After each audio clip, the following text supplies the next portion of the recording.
Current bill కట్టలేదని కాలనీకి current cut చేసినట్ట. Warangal Duggondi మండలం మందపల్లి గ్రామంలో దళిత కాలనీలో కరెంటు బిల్లు చెల్లించలేదని విద్యుత్ శాఖ అధికారులు కరెంటు కట్ చేసిరంట. రాత్రంతా కరెంటు లేక దోమలు పెడుతూ తీవ్ర ఇబ్బందులు గురయ్యామని దళిత కాలనీ వాసులు ఆవేదన వ్యక్తం చేసిరంట.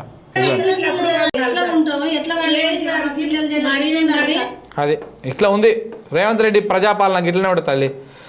అయితే అగ్ని ప్రమాదం జరిగింది, అడవి దగ్ధం అయితే ఉంది. నాగర్ కర్నూలు జిల్లా నల్లమల అడవిలో భారీగా అగ్ని ప్రమాదం చోటు చేసుకొని దోమల పెంట, కొల్లం పెంట, కొమ్మన పెంట, పల్లె బయలు, నక్కర్ల పెంట ప్రాంతాల్లో 50 హెక్టార్లలో విస్తీర్ణంలో అడవి దగ్ధమైనట్టు సమాచారం. మంటలార్పేందుకు అటవీ శాఖ సిబ్బంది తీవ్రంగా ప్రయత్నం చేస్తూ ఉన్నారంట.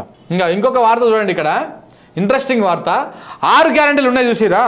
ఈ 6 గ్యారెంటీల కోసం అప్లికేషన్ల దుకాణం పెట్టినప్పుడు ప్రజాపాలన అని ఈ అప్లికేషన్ దుకాణం తీసుకుపోయి ఈ దరఖాస్తులు ఆన్లైన్ ఎంట్రీ చేసేందుకు డేటా ఎంట్రీ ఆపరేటర్లకు ఇచ్చారు. వాళ్ళకు డబ్బులు కూడా లేదంటే ఈ ప్రజాపాలన ఏంది. ఉప్పల్ 6 గ్యారెంటీల కోసము ప్రజాపాలన అభయాస్తం పేరిట దరఖాస్తులు స్వీకరించగా వాటిని ఆన్లైన్ నమోదు చేయడానికి వివిధ కాలేజీలకు చెందిన 130 మంది విద్యార్థులు ఉపయోగించుకున్నారు. అయితే వారికి డబ్బులు ఇవ్వకుండా నిర్లక్ష్యంగా సమాధానం ఇస్తున్నారని ఉప్పల్ జిహెచ్ఎంసీ కార్యాలయం ఎదుట ధర్నా చేసిరంట. ఇక చూడండి,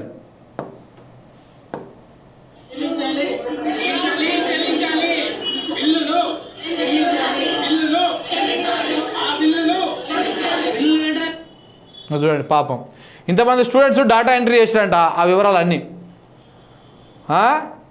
చేస్తే కనీసం వాళ్ళకి పైసలు కూడా ఇవ్వలేదంట. ప్రజాపాలనలో గిట్లా ఉంటుంది అన్నమాట. రేవంత్ రెడ్డి చూస్తున్నావా ఇవన్నీ చూడ్రి. గ్యారెంటీలను 30 రోజుల్లో అమలు చేసే బాధ్యత తెలంగాణ రాష్ట్ర కాంగ్రెస్ పార్టీ తీసుకుంటుంది. విధానపరమైన ఈ గ్యారెంటీలను ఆమోదింపజేసుకుని 100 రోజుల్లోనే ఈ పథకాలను అమలు చేయడానికి స్పష్టంగా కాంగ్రెస్ భవిష్యత్ ప్రణాళికతోని తెలంగాణ ప్రజల ముందుకు అభయహస్తం పథకం కింద ఈ పథకాన్ని అమలు చేయడం అయిపోయి. అప్పుడేమన్నాడు 30 రోజుల్లో చేస్తాడు, 100 రోజులు అన్నాడు. ఇప్పుడేమో ఏకంగా కేంద్రంలో కాంగ్రెస్ వస్తేనే చేస్తా అంటున్నాడు.